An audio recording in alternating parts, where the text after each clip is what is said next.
Di dalam kitab Duratun Nasin itu ada orang yang berumur 500 tahun, Pak Wito. Jadi umur berapa? 500 tahun. Ternyata Pak Wito setelah ibadah 500 tahun, kemudian dia itu siang puasa, malam ibadah, bukan setahun, bukan 100 tahun, bukan 200 tahun, tapi 500 tahun. Singkat cerita, dia itu meninggal. Nah, maka ketika meninggal itu oleh Allah Subhanahu wa taala dikatakan, kamu masuk surga, kata Allah, dengan rahmatku. Kaget dia, loh, masuk surga dengan rahmatku, lu mana ibadah saya? Itu kaget Pak Wito. Kenapa saya masuk surga dengan rahmat Allah? Saya ingin masuk surga dengan ibadahku. Saya ibadah 500 tahun. Akhirnya katanya Allah, oh kamu ingin masuk surga dengan ibadahmu. Baik, sekarang timbang antara ibadahmu dengan nikmat yang pernah aku berikan kepadamu. Ternyata yang ditimbang itu, Mas Fakih, itu bukan seluruh nikmat, tapi hanya nikmat penglihatan. Ditimbang. Ini nikmat penglihatan, ini nikmat ibadahnya. Ibadah 500 tahun ditimbang dengan mata. Ternyata apa? Ibadahnya mental, kalah, lebih berat nikmat mata. Katanya Allah, ayo kamu sekarang ingin masuk surga atau enggak? Ya, ingin masuk surga ya Allah. Dengan rahmatku apa dengan ibadahmu? Ya, dengan rahmatmu.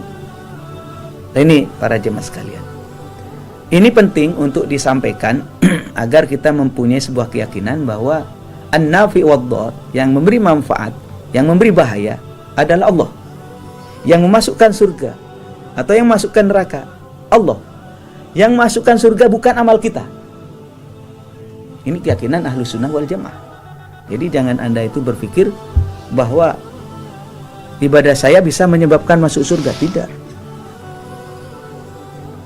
Tidak. Kita mempunyai keyakinan an-nafi wad-dhar, yang memberi manfaat, yang memberi mudarat adalah Allah. Termasuk yang memasukkan surga. Kita masuk surga dengan bifadlillah, dengan anugerah Allah, dengan rahmat Allah. Dan kita dimasukkan neraka bi'adlihi, dengan keadilan Allah. Ini serius ini. Kenapa ini menjadi keyakinan kita? Karena kita memang tidak mempunyai apapun. Wallahu, dan Allah Subhanahu wa taala khalaqakum, yang menjadikan kamu, wa ma ta'malun, dan apa yang kamu kerjakan. Jadi ini prinsip Pak Wito. Prinsipnya apa? Bahwa an-nafi wad-dhar huwa Allah. Yang memberi manfaat, yang memberi bahaya, Allah. Yang memasukkan surga, Allah. Nah, tapi ini jangan sampai dipahami salah, Mas Fakih. Kalau dipahami salah, akhirnya nanti kalau semua katanya Allah, mendingan gak usah sholat. Ini salah ini. Keyakinan seperti tadi benar, harus ditanamkan. Tetapi dalam konteks syariat, kita harus menjalankan syariat. Sholatnya yang benar, ibadahnya yang benar. Setelah ibadah, baru kita pegang hati. Ibadah saya tidak ada apa-apanya, tidak menjamin saya masuk surga. Ini yang ibadah harus ngomong begitu. Jadi jangan sampai mengatakan, kalau begitu ngapain ibadah? Yang ibadah belum tentu masuk surga. Yang jahat belum tentu masuk neraka. Sama-sama nggak jelas, mendingan tidur aja lah. Nah, ini namanya fatal Pak Wito. Nggak bisa.